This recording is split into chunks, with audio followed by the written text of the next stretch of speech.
নমস্কার, দ্য মিল লেডির আরেকটি নতুন পর্বে আপনাদের সকলকে স্বাগত জানাই। পেঁপেগুলোকে আলু ভাজার আলুর মতো কেটে তারপরে একটু সেদ্ধ করে নিচ্ছি।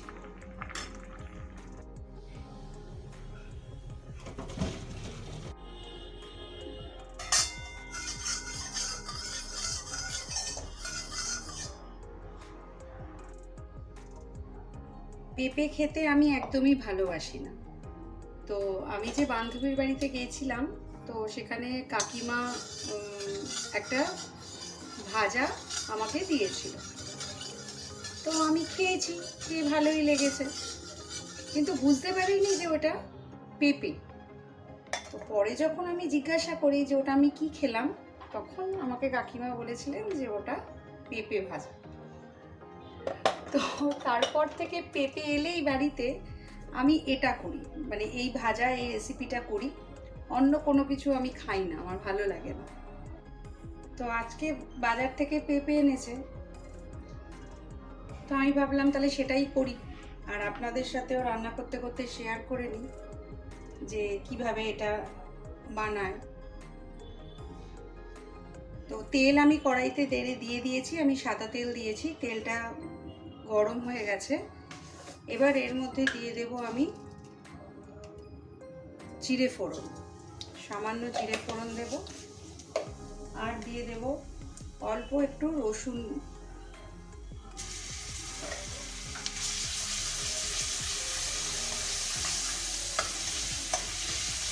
একটু নেড়ে চেড়ে তারপর এর মধ্যে দিয়ে দেব কুচনো কাঁচা লঙ্কা, ঝালটা যে যার মতো।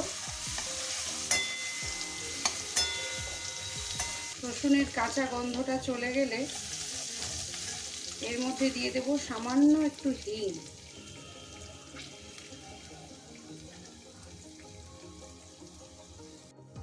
এরপর আমি সেদ্ধ করে রাখা পেঁপে কুচিগুলো দিয়ে দেবো।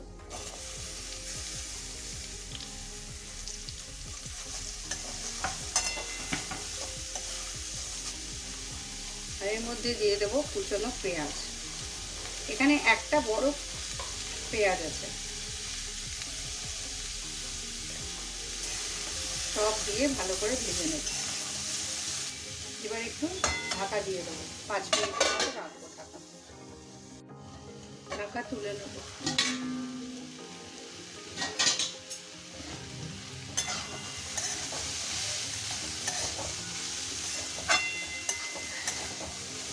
কালারটা চেঞ্জ হয়ে গেছে। এবার একে একে এর মধ্যে মশলা দিয়ে দেবো। ঢাকা তুলে নেব।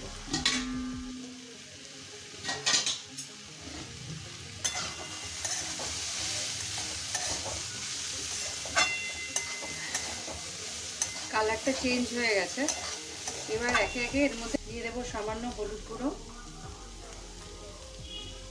সামান্য কাশ্মীরি লঙ্কার গুঁড়ো। আপনারা কাশ্মীরি লঙ্কার গুঁড়োর জায়গায় লাল লঙ্কার গুঁড়ো দিতে পারেন।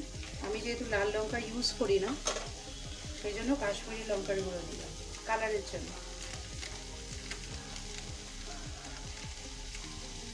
আর দেবো চিকেন মশলা 2 চামচের মতো দেব।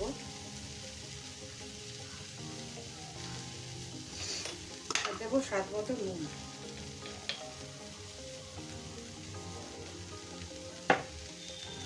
সব দিয়ে ভালো করে ভাজবো,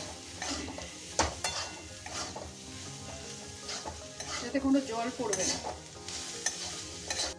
আর কিছুক্ষণ, আরও 5-10 মিনিট ঢাকা দিয়ে রাখবো।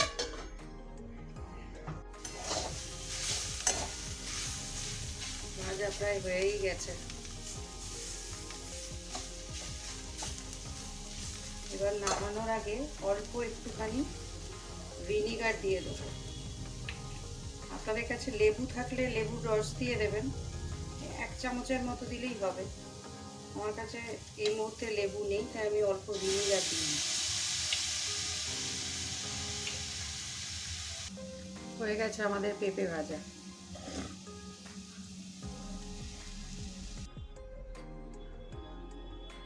তৈরি আমাদের কাকিমার স্টাইলে পেঁপে ভাজা।